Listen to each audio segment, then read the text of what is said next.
Welcome to Luminous Lore and Rituals. In this video we'll unravel the epic tales of Sigurd, the legendary hero of the Volsungs, and the dramatic events leading to the Twilight of the Gods.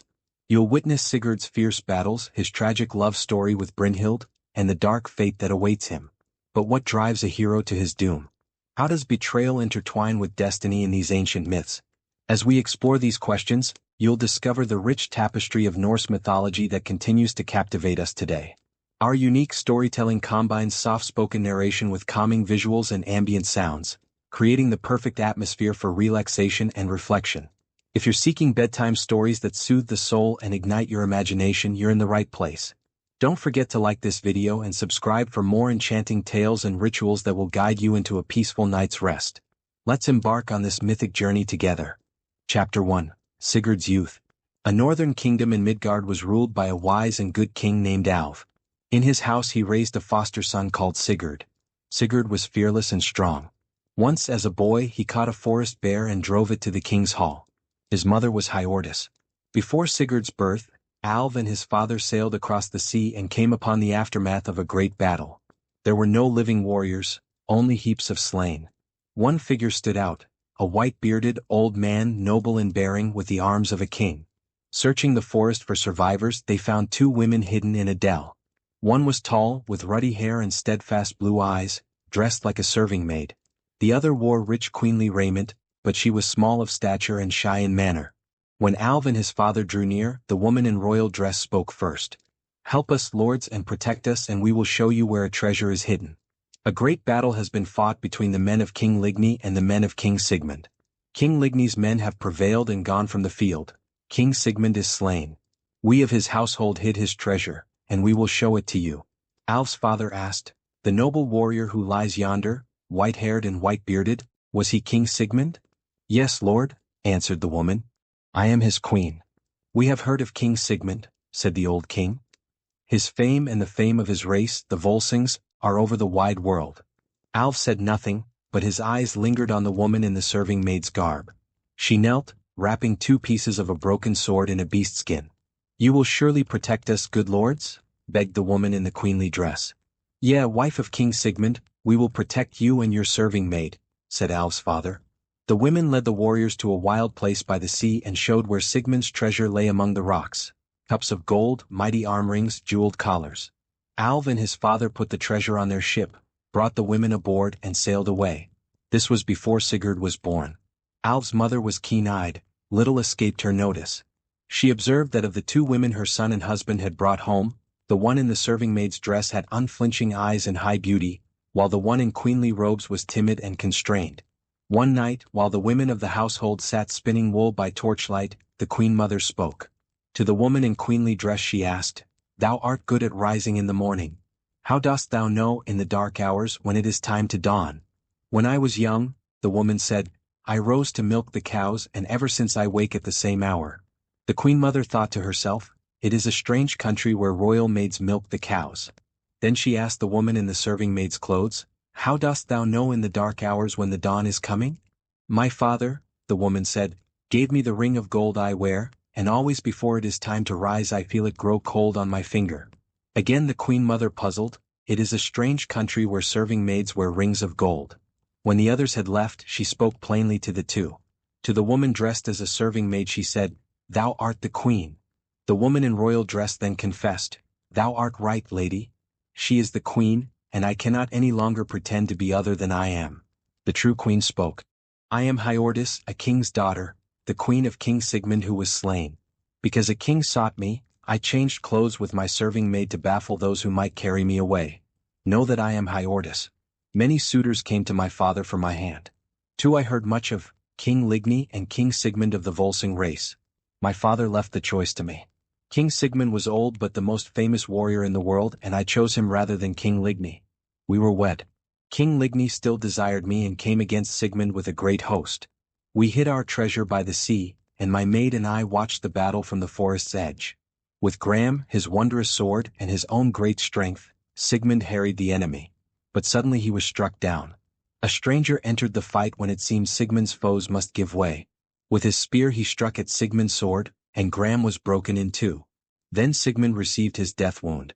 It must be I shall die, he said, for the spear that broke my sword was Gungnir, Odin's spear. Only that spear could shatter the sword Odin gave my fathers. Now I go to Valhalla, Odin's hall of heroes. I weep, I said, because I have no son to call himself of the great Volsung race. For that you need not weep, said Sigmund. A son will be born to you, my son and yours, and you shall name him Sigurd. Take the broken pieces of my sword and give them to my son when he shall be of warrior age. Then Sigmund's life failed. Odin's Valkyrie took his spirit from the field. I lifted the broken pieces and with my serving maid hid in a deep dell. Your husband and your son found us and brought us to your kingdom, where we have been kindly treated, O queen. So Hiordis told her tale to Alv's mother. Soon after, a child was born to her, the son of Sigmund. She named him Sigurd. After Sigurd's birth the old king died and Prince Alv became king. He married Hiordis, the ruddy, unflinching woman, and raised her son Sigurd in his house as his foster son. Before he reached warrior age, Sigurd was famed for strength, swiftness, and a fearless glow about him. Mighty is the race he springs from, the Volsungs, men said. Sigurd will be as mighty as any who went before. He built himself a hut in the forest to hunt and to live near the man who would train him. That man was Regan, a maker of swords and a cunning teacher. Some said Regan was an enchanter who had been in the world longer than the living remembered. He taught Sigurd metalcraft and old lore, but he watched Sigurd as a lynx watches a stronger beast. One day Regan said, King Alv has thy father's treasure, men say, and yet he treats thee as if thou wert thrall-born. Sigurd knew Regan meant to provoke him for his own ends. King Alv is wise and good, Sigurd answered.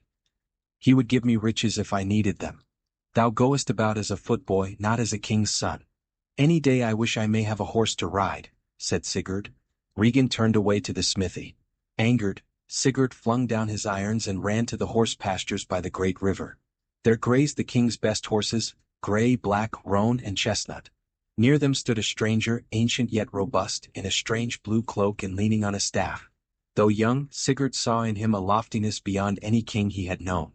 Thou art going to choose a horse for thyself, the stranger said. Yea, father, Sigurd answered. Drive the herd into the river, the stranger told him. Sigurd did so. Some horses were swept away, others swam back to the bank. One swam across and threw up his head as if for victory. Sigurd caught him, a gray horse, proud and young with a flowing mane. He mounted him and brought him back across the river. Thou hast done well, said the stranger. Grani, whom thou hast taken, is of the breed of Sleipnir, Odin's horse.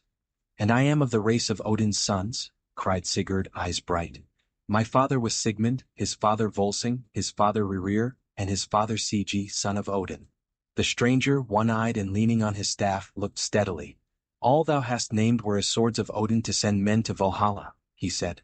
Of all those thou namest, none but were chosen by Odin's Valkyries for battles in Asgard. Too much of what is brave and noble in the world is taken by Odin for his battles, Sigurd cried. The stranger bowed his head. What wouldst thou? He asked as if speaking to the world rather than to Sigurd. What wouldst thou? The leaves wither and fall from Yggdrasil, and the day of Ragnarok comes. Then looking up, he spoke to Sigurd.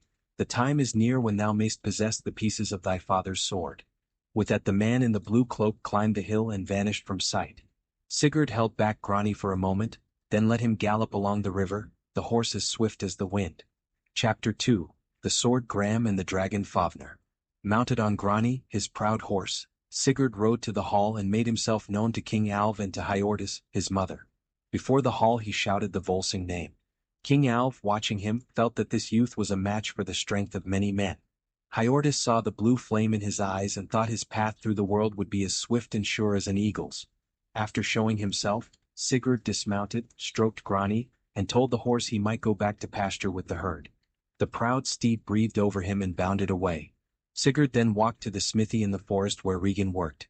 No one was in the hut at first, but over the anvil, in the smoke and heat, lay a work of Regan's, a great iron shield. Hammered and colored upon it was the image of a dragon, lengthening from a cave.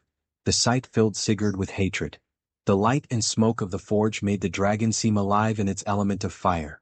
While he stared, Regan the cunning smith entered. He stood by the wall watching, bent, hair over his fiery eyes, like a beast in hiding. Aye, thou look'st on Fafnir the dragon, son of the Volsungs, Regan said. Mayhap it is thou who wilt slay him. I would not strive with such a beast, Sigurd answered. He is all horrible to me. With a good sword thou mightst slay him and win more renown than thy fathers, Regan whispered. I shall win renown as my fathers did, by battle with men and conquest of kingdoms, Sigurd said. Thou art not a true Volsung if thou wouldst not go where danger and dread lie. Regan spoke of Fafnir's lair across the desolate land, how the dragon's coming had withered the country into the barren Nida heath. If Sigurd would kill Fafnir, the land might be made fair again and its people restored, adding to King Alv's domain. I have naught to do with slaying dragons, Sigurd replied. I must make war on King Signy and avenge Sigmund, my father. Regan pressed his case further. He told how the dragon guarded a hoard the likes of which the world had not seen, a hoard once owned by the dwarf Andvari, paid as ransom even by the gods. Win that hoard, Regan said, and thou shalt be as one of the gods. How dost thou know this? Sigurd asked. I know, Regan answered and promised some day to tell more. Sigurd would hear no more. Make me a sword, he said. A sword mightier than any in the world. Thou art the best smith among men, do this. Regan set to work in earnest. He put the weightiest iron into the furnace and used secret tools for a masterwork. Sigurd tended the fire, quenched the blade at Regan's call, and watched the sword take shape. By day his thoughts were of the blade and of war on King Signy. By night his dreams were of Fafnir, the barren heath, the cave, the dragon crawling with scales like mail and a body as long as a company of men. When the first sword was finished, Sigurd tested it. He laid Regan's dragon shield upon the anvil and struck. The blade sheared away part of the shield, but then broke in his hands. Thou hast made a knave's sword, Sigurd cried in anger. Make me a Volsung sword. He mounted Grani and rode like a wind. Regan took more iron and forged again, muttering runes that touched on the hoard Fafnir guarded. Sigurd dreamt of treasure he did not covet. After 3 days' work Regan presented a finer sword. Sigurd struck the dragon image on the shield. This blade cut through the shield but shivered on the anvil. Furious again Sigurd rode away. He went to his mother's bower and told Hiordis, I must have a greater sword than those made of earth's metal. Mother, give me the broken pieces of Gram, the Volsung sword. Hiordis looked him over and saw he was fit to wield Gram. She fetched from a great stone chest the beast skin that wrapped the fragments and gave them to her son. Behold the halves of Gram, she said. Gram, the mighty sword that Odin left in the brandstock of the Volsung house. I would see Gram new shapen in thy hand. She embraced him and told him of Gram's glory and of his father's deeds. Sigurd woke Regan and set the broken halves before him. He commanded that they be reforged into a single sword. Regan worked, and when at last Sigurd held the new blade in his hand, fire ran along its edge. He set the dragon shield on the anvil, raised Gram with both hands and struck. The sword cut through the shield and sheared the anvil itself, taking away its iron horn. Sigurd knew then he held the Volsung sword. He called to Grani and rode to the riverbank. Shreds of wool floated on the water. Sigurd struck them with Gram and they were cleanly divided at the water's edge. Gram could cut hardness and fineness alike. That night Gram lay under his head as he slept, yet his dreams remained filled with images he had not seen by day, the glitter of a hoard he did not desire and the gleam of dragon scales, a loathly thing he had yet to meet. Chapter 3 The Dragon's Blood. Mounted on Grani, Sigurd rode to King Alv's hall and made himself known. Before the doors he shouted the Volsung name. King Alv saw a youth fit to match many men and Hiordis, his mother, read in his blue-flamed eyes the path of an eagle. He stroked Grani, bade the horse take pasture, and then went to the smith's hut in the forest where Regan worked. No man was there at first, but over the anvil lay Regan's craft, a great iron shield. Hammered and colored upon it was the image of a dragon lengthening out of a cave. The sight filled Sigurd with loathing. The forge's light and smoke made the dragon seem alive in fire. Regan entered, bent, hair over fiery eyes, watching as a beast watches behind a hedge. Aye, thou look'st on Fafnir the dragon, son of the Volsungs, he said. Perchance it is thou who wilt slay him. I would not strive with such a beast, Sigurd answered. He is loathsome to me. With a good sword thou mightst slay him and win greater renown than thy fathers, Regan urged. He told of Nida Heath, blasted by the dragon's breath, and of Fafnir's den in a cave. Kill him, Regan said, and the land may be made fair again and the folk returned. I have naught to do with slaying dragons, Sigurd replied. I must make war on King Signy and avenge Sigmund, my father. Regan pressed the other lure, treasure. Fafnir guards a hoard unlike any seen, a hoard of the dwarf Andvari, given long ago as ransom. Win that hoard and thou shalt be as one of the gods. How knowst thou this? Sigurd asked. I know, Regan answered. But Sigurd would hear no more of gold. Make me a sword, he said. One mightier than any. Thou art the best smith among men, do this. Regan set his forge to work. Sigurd tended the fire and quenched the blade as it was formed. By day his thoughts were of the blade and of war. By night his dreams were of Fafnir, the barren heath, the cave, scales glittering like mail, a length like a marching company. When the first sword was made, Sigurd tested it. He set the dragon shield upon the anvil and struck. The blade sheared some of the shield, but then broke in his hands. Thou hast made a knave's sword, Sigurd cried. Make me a Volsung sword. He rode away like the wind. Regan took more iron and worked runes into the forging. Sigurd dreamed of treasure he did not covet. A second sword fared no better. It cut the shield but shivered on the anvil. Furious, Sigurd sought his mother. Give me the broken pieces of Gram, he said. Gram, my father's sword, must be reforged. Iordis measured him and saw a fit hand. From a great stone chest she brought forth the beast skin that wrapped the broken blade and gave the halves to her son. Behold the halves of Gram, she said. Gram that Odin once left in the brandstock of the Volsung house. I would see Gram new-shapen in thy hand. Regan worked the pieces together. When at last Sigurd held the reforged blade, fire ran along its edge. He placed the dragon shield on the anvil, raised Gram with both hands and smote. Gram cut through the shield and sheared away the anvil's horn. Sigurd knew then he held the Volsung sword. He rode to the riverbank. Shreds of wool floated on the current. With Gram he struck and the wool was cleanly divided at the water's edge. Gram could cut hardness and fineness alike. That night Gram lay under his head as he slept, yet his dreams still carried visions he had not seen by day, the glitter of a hoard he did not desire, and the sheen of dragon scales, a loathly foe he had yet to meet. Sigurd raised war with Alv's men against King Ligny, the slayer of his father. The campaign was short. Ligny was old and his hold on his folk weak. Sigurd slew him, took his treasure and added Ligny's lands to Alv's realm. Still unsatisfied, for he had imagined sterner contest and harder won renown, Sigurd left his men on the hills and rode to look across Nida Heath at Fafnir's haunt. The heath lay blasted and barren from the dragon's breath. He watched all day. At evening Fafnir lengthened from his cave and moved across the heath like a ship with many oars. Sigurd returned to Regan and said, Tell me all thou knowst of Fafnir. Regan told the old tale in rune-laden speech, how the dwarf Envari's hoard was taken by one of the Aesir and given to Hreidmar, Regan's father, how Hreidmar's son, Fafnir, slew his sire and took the hoard, then changed into a dragon to guard it. Regan confessed his covetousness and that he had lengthened his life by his father's magic, hoping to see Fafnir slain and claim the hoard. I care little for the hoard, Sigurd said. I care that he has wasted the king's lands and is an evil thing to men. I would have renown in slaying Fafnir. With Gram thou canst slay him, Regan cried. He told a plan. The dragon's track to the river was broad. Dig a pit in the middle, lie beneath it, and thrust up through Fafnir's mail when he passes. Gram alone may pierce that mail. Sigurd agreed. He had Grani sent away so the horse would not alarm the dragon. Regan took the horse to a cave and pretended to be afraid. Sigurd lay in the pit and practiced thrusts upward with Gram. He feared, however, the dragon's blood and venom might sweep him away, so he dug a series of pits and a passage between them to escape the flow. When Fafnir came, Sigurd heard his tread and mournful cry. The dragon's head hung over the pit. Sigurd struck mightily beneath the shoulder toward the heart. Gram pierced the hard glittering scales. He drew himself through the passage into the second pit as the dragon's envenomed blood drenched the first. Then he rose, ran to the wounded beast, and thrust Gram through Fafnir's neck. The dragon reared and screamed a death scream, tore up rocks with his talons, and fell with his head in the blood-filled pit. Regan, who had waited afar, heard the scream and came. Seeing Sigurd alive, fury flashed through him, for he had planned that Sigurd should be drowned and burned in the pit. He mastered himself and put on a pleased countenance. Now shalt thou be called Sigurd, Fafnir's bane, he cried, flattering him, for he had an errand yet. Fafnir is slain, Sigurd said. Now I will show myself to King Alv and my mother, and the gold will be spoiled. Wait, Regan urged. With Gram cut the dragon open and take out his heart.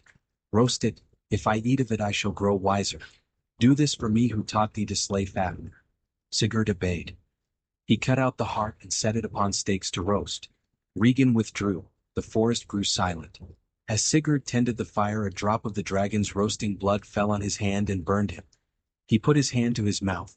The burning blood touched his tongue, and suddenly he tasted the dragon's blood. He went for wood. In a clearing he saw 4 birds on a branch. Their notes were birds' notes, yet because of the blood on his tongue he understood them. One bird said, "How simple is he who has come into this dell. He thinks no ill, though one who was with him has gone away to fetch a spear to slay him. For the gold in the dragon's cave he would slay him," said a second. "If he would eat the dragon's heart himself he would know all wisdom," said a third. "But he has tasted a drop of the dragon's blood, and now he knows what we say," said the fourth. They told of a marvelous hall, the House of Flame, deep in the forest, its 10 walls named and built by dwarfs. Around it ran a ring of fire none could pass. Within slept a maiden, the wisest, bravest, and most beautiful maid in the world. Sigurd stood as one enchanted, listening, until the birds' chorus changed to alarm. "Look!" cried one. "He comes against the youth." "He comes with a spear," cried another. "Now will the youth be slain unless he be swift." Turning, Sigurd saw Regan stride toward him, grim and silent, bearing a spear. Had he tarried a moment more the spear would have pierced him. He snatched Graham to hand and flung it. Graham struck Regan through the breast. Regan gasped, I die without having laid my hands on the hoard. A curse was on the gold, Hreidmar and Fafnir and I have perished for it. May the curse now fall on my slayer." He died. Sigurd cast the body into the pit beside Fafnir's. Then he went to eat the heart to gain the wisdom it promised, but found the fire had burnt it utterly. Chapter 4 The Story of Sigmund and Signy. He called to Grani, his proud horse. He stood upon a mound in the heath and sent forth a great shout. Grani heard him in the cave where Regan had left him and galloped to Sigurd with flowing mane and eyes flashing fire. Sigurd mounted and rode to Fafnir's cave. At the place where the dragon lay he found an iron door. With Graham, his mighty sword, he hewed through the iron and with his strong hands thrust the door back. Before him lay the treasure the dragon had guarded, masses of gold and heaps of shining jewels. Even as he looked, a shadow of evil touched him. This was the hoard the river maidens once watched beneath the water. Andvari the dwarf had forced it from them. Loki took it from Andvari, and with it came Gulvig the witch, whose mischief struck the gods. For the sake of that hoard Fafnir had slain his father Hreidmar, and Regan had plotted against Fafnir, his brother. Sigurd did not know all these things in full, yet the hoard's cursed history cast a chill over him. He meant to take it away but not now. The bird's tail lingered in his mind, the green of the forest mattered more than the glitter. He would return with chests and carry the gold to King Alv's hall. For the present he would take only what he might wear. He found a golden helmet and set it on his head. He found a great arm ring and clasped it round his arm. On the arm ring was a small finger ring with a rune graven upon it. Sigurd slipped it on. This was the ring on which Andvari had laid his curse. Knowing no one would cross the heath to Fafnir's lair, he left the treasure unguarded. He mounted Grani and rode toward the forest to seek the House of Flame, to find the maiden who slept there, wisest, bravest, and fairest in the world. With his golden helmet gleaming over his hair, Sigurd rode on. As he rode he thought of Sigmund, his father, whose slaying he had avenged. He thought also of Volsung, Sigmund's father, and of the grim deeds the Volsungs had suffered and wrought. Rerir, son of Signy who was son of Odin, was Volsung's father. In his first manhood Volsung built his hall around a mighty tree. Its branches rose to the roof and made the house's beams. Its trunk stood at the hall's center. They called the tree the Branstock and the hall was the Hall of the Branstock. Volsung had many children, 11 sons and 1 daughter. All his sons were strong and valiant. Volsung was a mighty chief. It was through Signy, his daughter, that feud and deadly battle came upon the house. She was wise and fair, famed throughout the lands. One day a king sent word asking for Signy's hand. Knowing of this king's deeds, Volsung sent him welcome to the hall of the Branstock. King Sigurd came with his men. When the Volsungs looked at him they did not like his face. Signy drew back and said, "This king is evil of heart and false of word." Volsung and his sons took counsel. Sigurd's force was great. If they refused he could harry their land. They had pledged Signy when they sent their message and a long debate followed. 10 brothers counseled, "Let Signy wed the king. He is not as evil as she deems." One spoke otherwise, "We will not give our sister to this evil king. Rather let us go down fighting, with the hall of the Branstock burning above us." The one who spoke was Sigmund the youngest. Volsung, however, would not hear evil of Sigurd. "We know not of his wickedness," he said. "Our word is given. Let him feast here this night and let Signy go with him." They looked to Signy. Her face was white and stern. "Let it be as ye have said, my father and my brothers," she said aloud. Yet Sigmund heard her whisper to herself, "It is woe for the Volsungs." The feast was laid. Fires burned and great horns of mead were passed. Suddenly a stranger entered, taller than any there, bearing such presents that all rose to him. One offered him mead, he drank. From under a blue cloak he drew a sword that made the hall shine more brightly. He walked to the branstock and thrust the sword into the tree. The company fell silent. The stranger's voice rang out like a trumpet. "The sword is for the hand that can draw it from the branstock." Then he went out. All eyes fell upon the sword. Many touched the hilt. Volsung bade them wait. "It is fitting," he said, "that our guest and our son-in-law, King Sigurd, try first." Sigurd strove and failed. Anger crept over his face. His captains tried and failed. Volsung tried and failed. One by one the sons strained, and the sword would not yield, until the youngest, Sigmund, took the hilt. When Sigmund drew, the sword came free with his hand, and the hall shone again with its marvel. It was a wondrous blade, forged of finer metal by craft surpassing all. Envy rose around Sigmund. Sigurd eyed the sword greedily. "I will give its weight in gold for that sword," he said. Sigmund answered proudly, "If the sword were for thy hand thou shouldst have won it." The sword was not for thine, but for a Volsung's hand. Signy, watching Sigurd, saw deeper hatred in him and knew it was aimed at the Volsung race. At the feast's end Signy was wed to Sigurd. The next day she left the hall of the Branstock for his painted ship. On the beach Sigurd would not sail until each Volsung pledged to visit him as kinsmen and friends, and he insisted Sigmund bring the wondersword. Sigurd rode toward the forest with all this in his mind. When the Volsungs came to Sigurd's coast to fulfill their pledge, they meant to go to his hall in broad daylight. But at dawn a cloaked figure crept to their ship. Sigmund, watching, knew her. "Signy," he said. She warned them of treason. "King Sigurd has set a great army against your coming. He hates the Volsungs root and branch. His plan is to fall upon you and take Gram, Sigmund's sword. Draw your ship into the sea and sail from this treachery." Volsung refused. "The Volsungs do not depart like broken men. We gave our word to visit King Sigurd. We will go to his hall. If he dares fall upon us, then we are Volsungs, we will fight." Signy knew they would not heed warnings of odds and went back silent to the king. Sigurd knew she had warned them. He posted his men cunningly and sent a message of welcome. As the Volsungs left their ship, Sigurd's army fell upon them. Fierce was the battle. Many of Sigurd's men died beneath the Volsungs' valor, but at last Volsung himself was slain. His 11 sons were taken captive, and Gram was wrested from Sigmund's hand.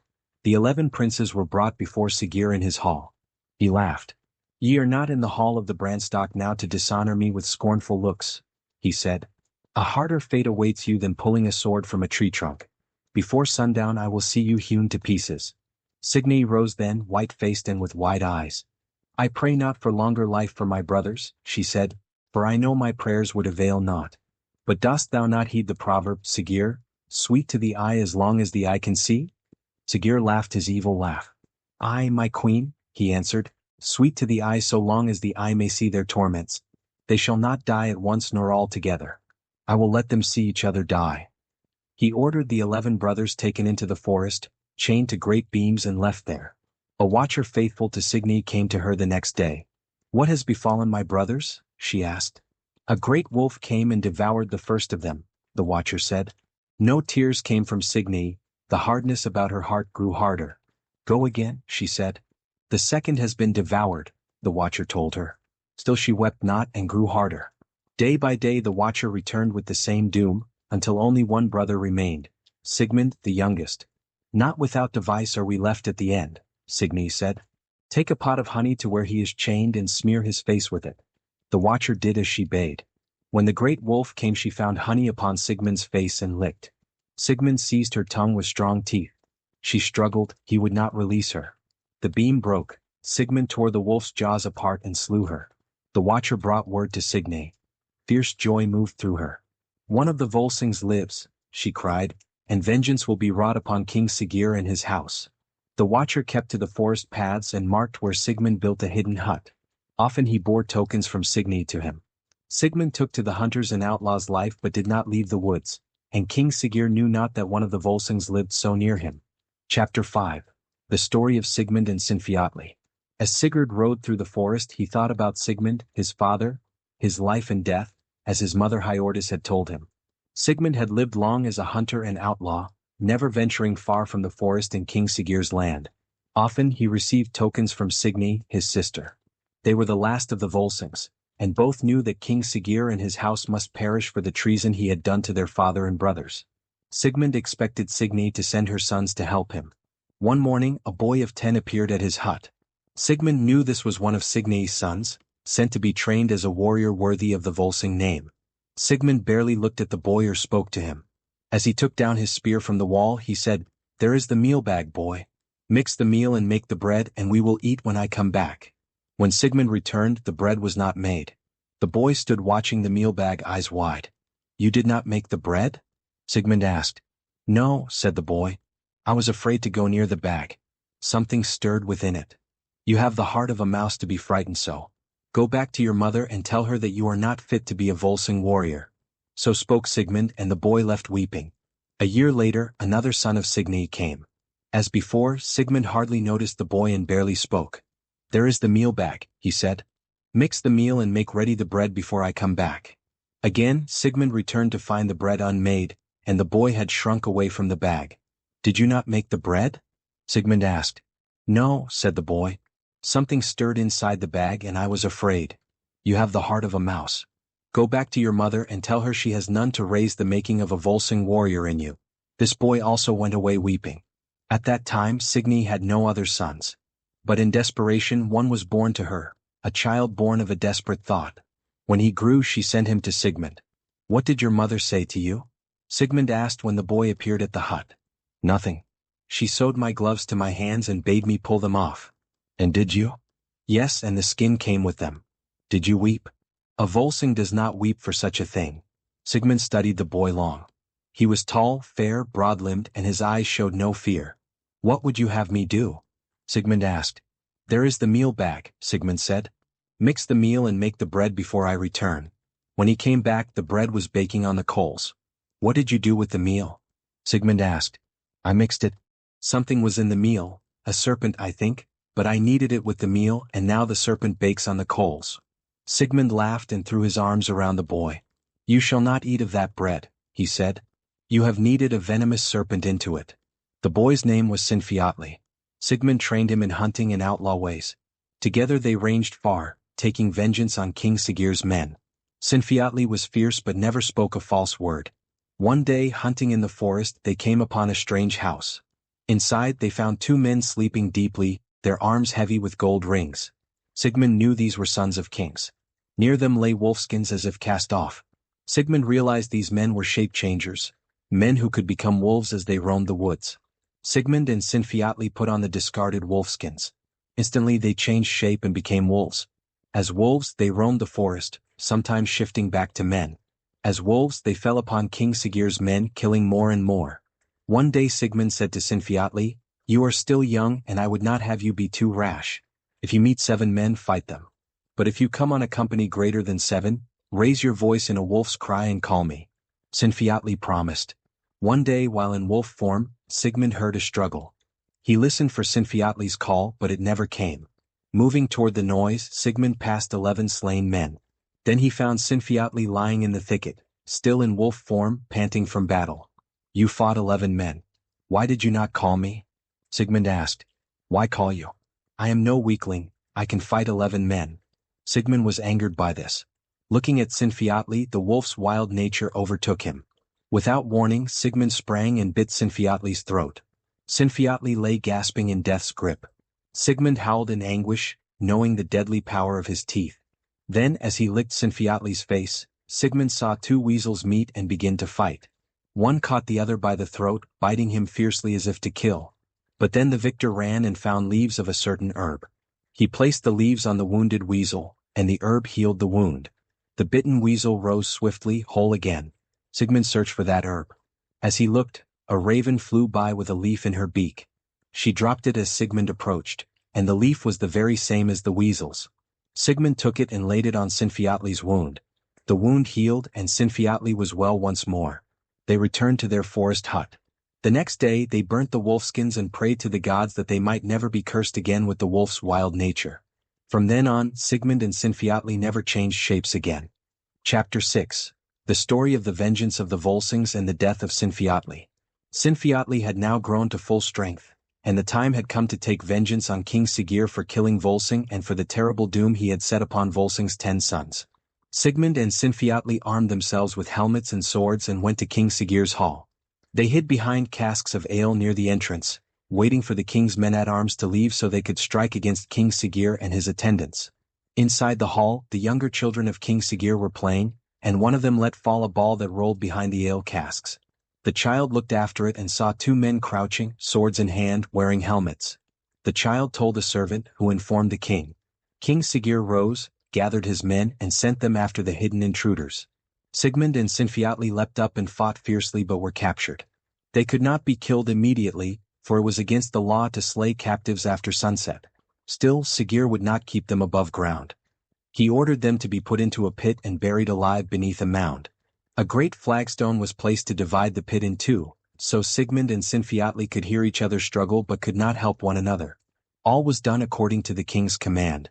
As the thralls covered the pit with sods, a cloaked and hooded figure came among them.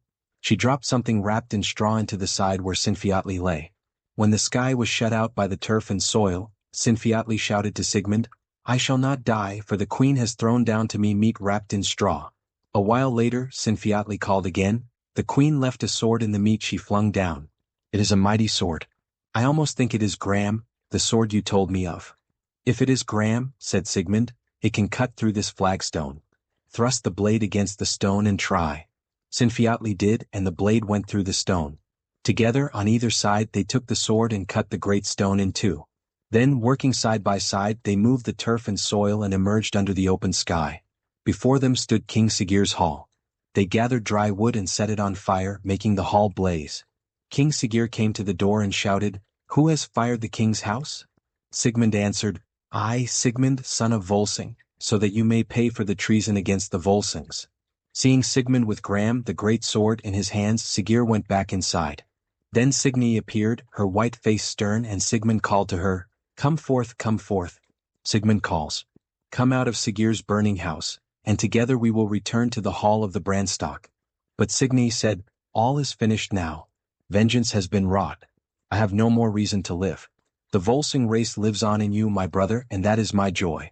I did not marry King Sigurd gladly, nor live with him gladly, but gladly will I die with him now." She went inside, and the flames engulfed the hall and all within perished. Thus was the vengeance of the Volsungs fulfilled. Sigurd thought on these deeds, the works of his father Sigmund and Sinfiotli, his father's kinsmen, as he rode through the forest and on what followed. Sigmund and Sinfiotli left King Sigurd's land and returned to the hall of the Brandstock. Sigmund became a great king and Sinfiotli his captain. The story continues to tell how Sigmund married a woman named Borghild, and how Sinfiotli loved a woman also loved by Borghild's brother. Soon, battle came between the young men on opposite sides, and Sinfiotli killed Borghild's brother in fair combat. Sinfiotli returned home. To make peace with Borghild, Sigmund gave her a great sum of gold as compensation for her brother's death. The queen accepted it, saying, "Behold, this is my brother's worth, let us speak no more of his slaying." She welcomed Sinfiotli to the hall of the Brandstock. Yet, though she showed friendliness, her heart was bent on destroying Sinfiotli. That night, at a feast, Borghild went among the guests, bearing a horn of mead. She came to Sinfiotli and offered it. "Take this from my hands, friend of Sigmund," she said. But Sinfiotli saw the hatred in her eyes and said, "I will not drink from this horn. There is venom in the drink." To end the mockery, Sigmund, standing nearby, took the horn from Borghild, drank it at a draught, and none was harmed. The queen taunted Sinfiotli, "Must others drink your drink for you?" Later that night she came again, offering the horn.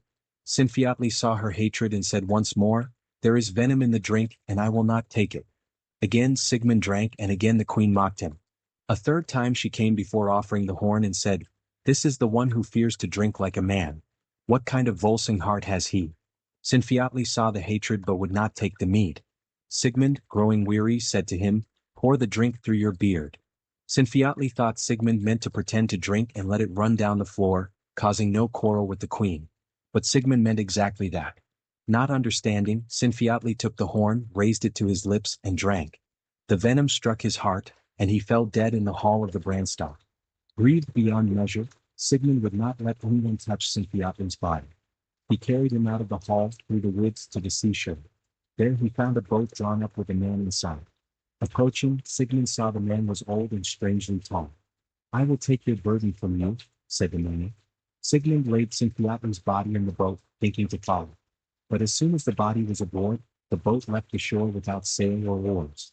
Watching the old man standing at the stern, Sigmund knew he was no mortal but Odin Allfather, the giver of the sword brand. Sigmund returned to his hall. His queen died, and in time he married Hiordis, who became Sigurd's mother. Now Sigurd the Volsung, son of Sigmund and Hiordis, rode the forest paths, sword brand by his side, and the golden helmet of the dragon's sword upon his golden head. Chapter 7 Brynhild in the House of Flame. The forest paths led Sigurd up the mountainside. At last he reached Heimfell, where the trees gave way to open sky and winds. There stood the House of Flame. Sigurd saw its black, high walls, surrounded by a fiery ring. As he rode closer, he heard the roaring fire circling the walls. Sitting on Grani, his proud horse, Sigurd gazed long at the blaze. Then he rode Grani straight into the fire. Another horse might have faltered, but Grani stood firm. Together they passed through the ring of flames. Inside was the courtyard, silent, without man, dog, or horse moving. Sigurd dismounted and opened the door. He saw a chamber hung with curtains embroidered with the pattern of a great tree, its 3 roots stretching across the walls. On a couch in the center lay a figure in deep sleep. A helmet rested on the head, and a breastplate covered the chest. Sigurd took the helmet off, revealing a heap of wondrous, gleaming woman's hair. This was the maiden the birds had told him of. He cut the breastplate's fastenings with his sword and gazed long upon her. Her face was beautiful but stern, like one who must subdue but cannot be subdued. Her arms and hands were strong and fair. Her proud mouth rested beneath strong, beautiful brows. Her eyes were closed. Then her eyes opened. She looked full at Sigurd. "Who are you that has awakened me?" she asked. "I am Sigurd, son of Sigmund of the Volsung race," he answered. "And you rode through the ring of fire to reach me?" "I did." She knelt on the couch, stretched out her arms to the light and cried, "Hail, O day, and hail, O sons of day! O night and daughter of night, may your eyes bless us. Hail, O Aesir and Asinur! Hail, O vast fields of Midgard! Grant us wisdom, wise speech, healing, and that falsehood and cowardice may never come near." All this she spoke with wide, bright eyes, the blue of flowers, skies, and battle blades. Turning those eyes on Sigurd, she said, "I am Brynhild, once a Valkyrie, now a mortal maiden, who will taste death and all mortal sorrows. But there are things false and unbrave that I shall not know." She was the bravest, wisest, and most beautiful maiden in the world. Sigurd knew it was so. He laid his sword Gram at her feet and said her name, Brynhild. He told her how he had slain the dragon and heard the birds speak of her. She rose and bound her wondrous hair on her head. As she moved, it seemed she walked above the earth. Together they sat, and she told him wondrous and secret things, including how Odin sent her from Asgard to choose the slain for Valhalla and grant victory to chosen warriors. She told how she disobeyed Odin's will and was cast out of Asgard. Odin forced the thorn of the tree of sleep into her flesh so she would slumber until the bravest mortal man woke her. "Whoever breaks the breastplate's fastenings will take out the thorn," she said. "Odin made me vow that as mortal I shall wed none but the bravest in the world. To keep all others away, All-Father surrounded me with fire. And it was you, Sigurd, son of Sigmund, who came through the fire. You are the bravest and I think the most beautiful, like Tyr, the god with the sword." She declared she would wed whoever passed the fire and claimed her as wife. They spoke fondly as the day passed. Then Sigurd heard Grani neigh repeatedly. He said to Brynhild, "Let me go from your eyes. I am destined to make the greatest name in the world. I have slain King Ligny and the dragon Fafnir, but that is little. I must endure all hardship to become the greatest, then I will return to you in the House of Flame." Brynhild answered, "Well spoken. Make your name great, endure what you must. I will wait, knowing that none but Sigurd can win through the fire that guards me." They gazed long at each other but spoke little. They held hands in farewell and pledged never to take another mate.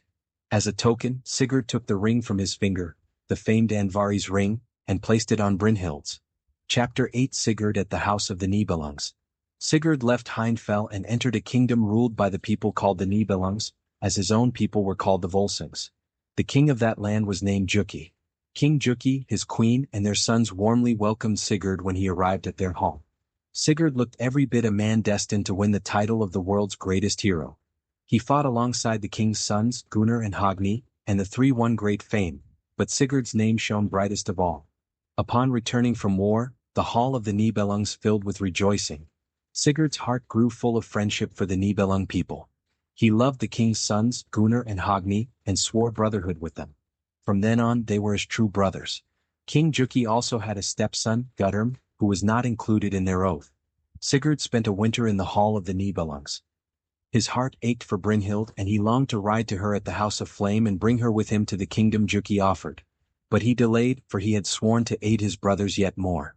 One day riding alone he heard birds speaking. One said, "There is Sigurd who wears the wondrous helmet from Fafnir's hoard." Another said, "He does not know the helmet's power to change his form. Like Fafnir he could look like any creature or man." A third added, "He knows not of this great magic." Sigurd returned to the hall and told his companions what the birds had said.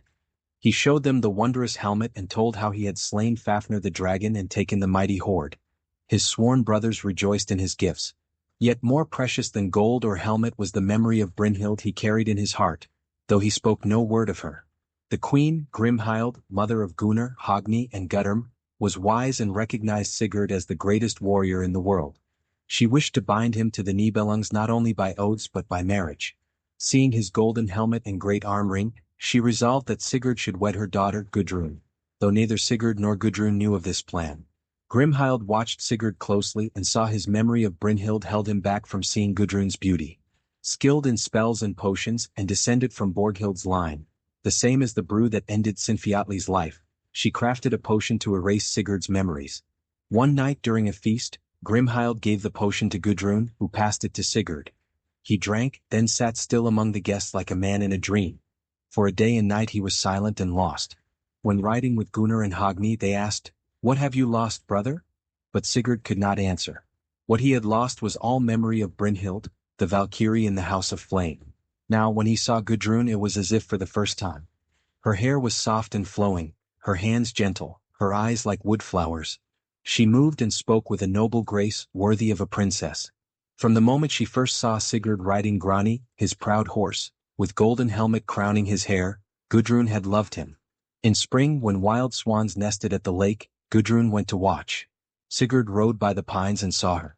Her beauty changed the whole place. He stopped, listening as she sang to the swans, the song Valand made for his swan bride Alvit. Sigurd's heart filled with the memory of Gudrun. He watched her in the hall, embroidering with her mother, serving her father and brothers, and tenderness for her grew in his heart.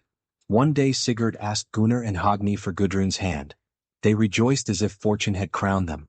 They brought Sigurd before King Juki and Queen Grimhild, who seemed freed from care by the joy of this joining. When Gudrun heard the news she said to her mother, "Oh mother, your wisdom should strengthen me to bear such joy. How shall I show him he is dear to me? I must try not to show it too much, lest he think me a foolish maiden. So great a warrior would not care for such love. I would be with him as a battle maiden." Sigurd and Gudrun were married, and the Nibelung kingdom rejoiced. Queen Grimhild believed that though the potion's power would fade, Sigurd's love for Gudrun would endure, and no other memory would return. Chapter 9, How Brynhild was won for Gunnar. Now united with the Nibelungs, Sigurd left Fafnir's hoard in their treasure house. He went again to his foster-father's kingdom, where King Alv and his mother Hiordis lived. Yet Sigurd remembered nothing of the House of Flame nor of Brynhild waiting there. King Juki died and Gunnar, Sigurd's sworn brother, became king. His mother wished him to marry, but Gunnar said he had found no maiden to choose. Yet when alone with Sigurd, Gunnar spoke often of a far-off maiden, a maiden told of by the wisest poets, who lived in a hall surrounded by flame, named Brynhild. Sigurd laughed, thinking his clever brother was fooled by tales. But if Gunnar was beguiled, why not help him win her? Thus Sigurd said. Gunnar asked for his aid and Sigurd swore he would.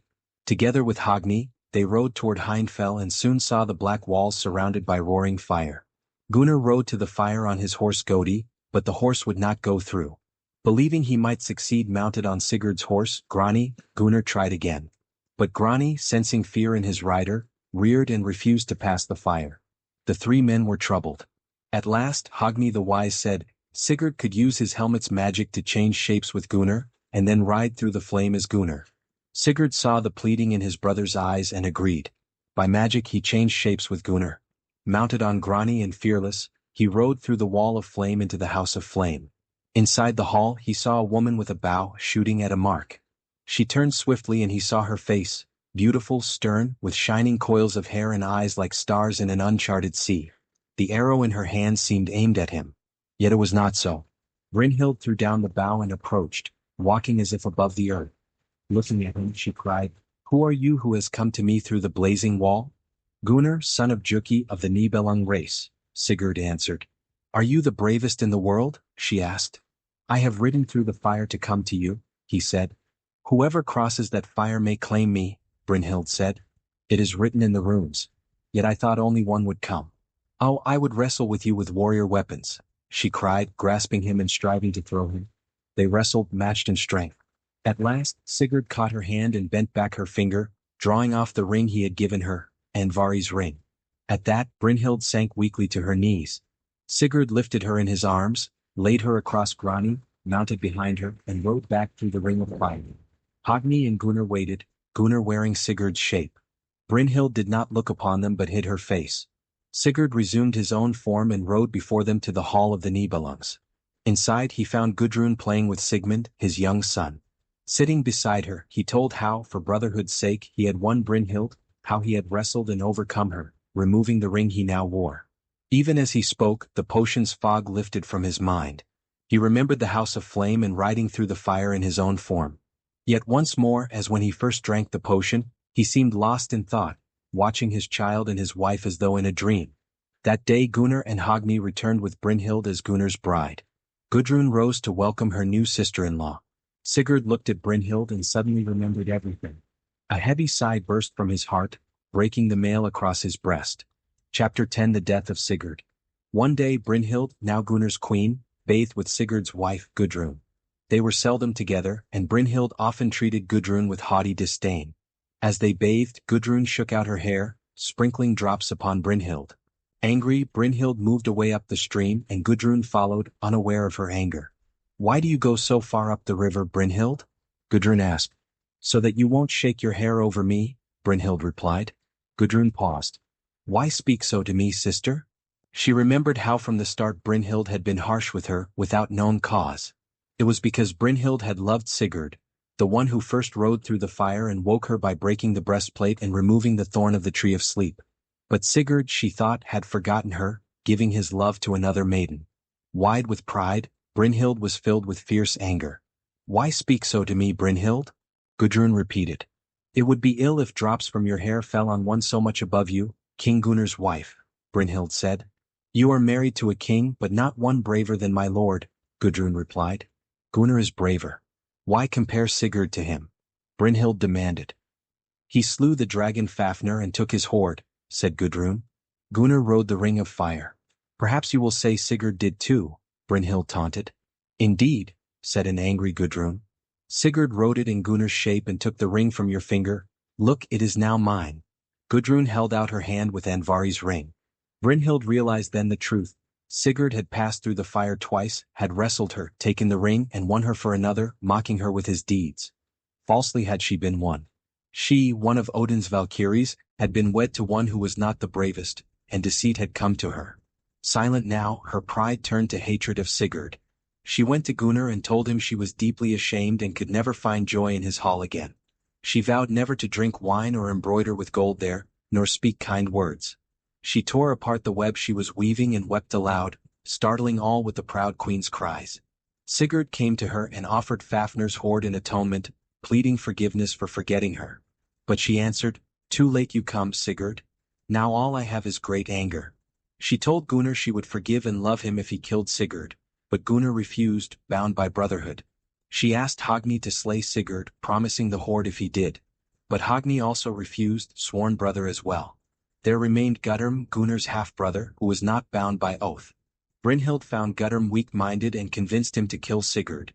She gave him a dish filled with serpent venom and wolf's flesh. After eating it, Guttorm became mad and obeyed her command to stab Sigurd in his sleep. Sigurd's last act was to throw his great sword Gram at Guttorm, cutting him in two. Brynhild, learning of the deed, went to Grani, Sigurd's proud horse. She leaned over the horse's neck, waiting. Grani heard Gudrun's cries for Sigurd and his heart broke. He died. They carried Sigurd from the hall and placed him beside Brynhild. She took a sword and plunged it through her own heart. Thus died Brynhild, made mortal for disobeying Odin and won as a mortal's wife by deceit. Sigurd's horse Grani, the helmet, and his golden gear were placed on a great painted ship. Brynhild lay beside him, her hair shining and face stern and beautiful. They launched the ship on the sea, set it aflame, and Brynhild once again rested in the flames.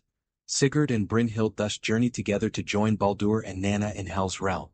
Gunnar and Hogni, fearing the evil in the hoard, cast the gold and jewels back into the river where the dwarf Andvari's treasure had first been found.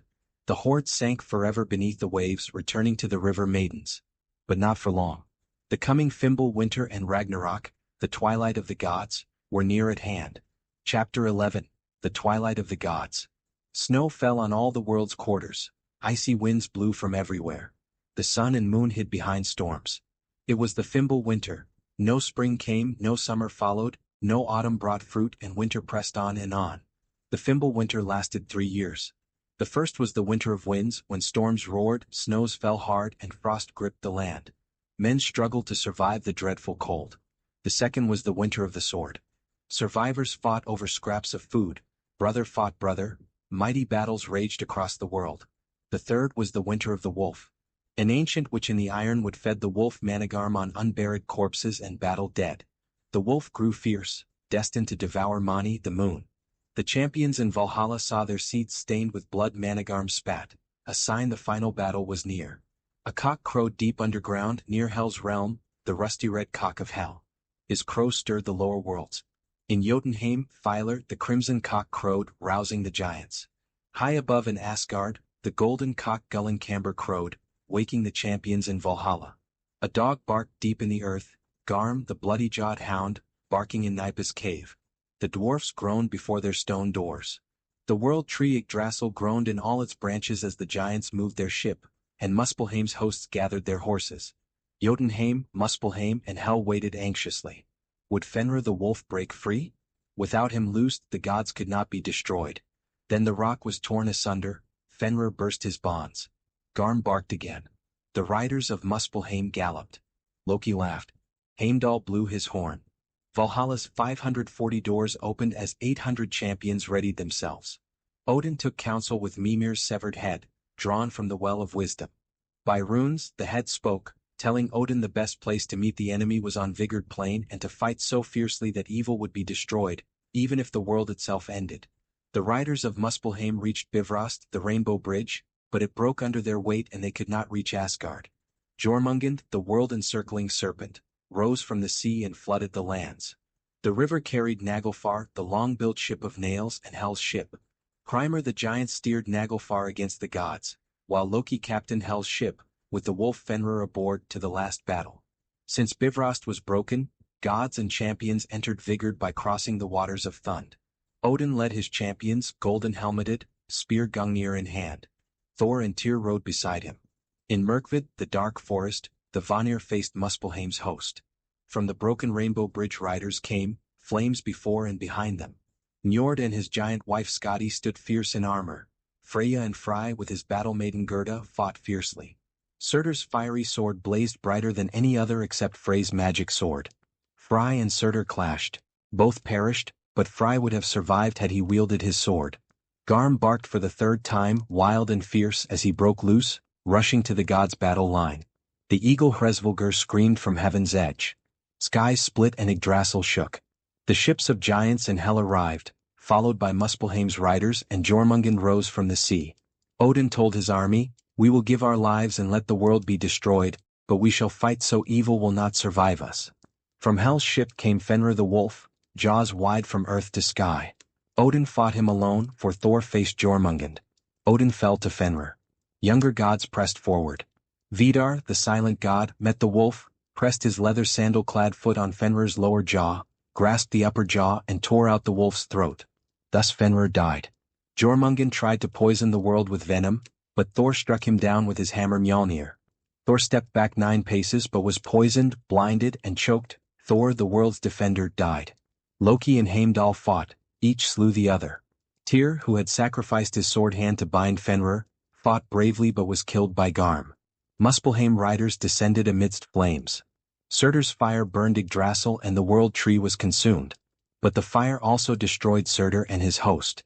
Wolves Hati and Managarm caught and devoured the sun and moon. Stars fell, darkness covered the world. Seas flooded the burnt earth, skies dimmed. At last seas receded, and earth appeared anew, green and fair. New sun and new moon rose, daughters of the old, free from wolves' chasing. 4 young gods stood atop the highest peak, Vidar and Vale, sons of Odin, and Modi and Magni, sons of Thor. Modi and Magni found Mjolnir and used it to slay the remaining monsters, Garm and Managarm. Vidar and Vale found golden tablets inscribed with the elder gods' runes, secrets of heaven beyond Asgard, of Gimli, untouched by fire. There Vili and Vi ruled, will and holiness. Baldur and Hoda came from Hel's realm, and the gods gathered, recalling all before Ragnarok, the twilight of the gods. Deep in a forest 2 humans survived, untouched by Surtur's fire. They slept, then awoke to a green world. These 2, Lif and Lifthraiser, fed on morning dew and went forth to repopulate the earth. The end.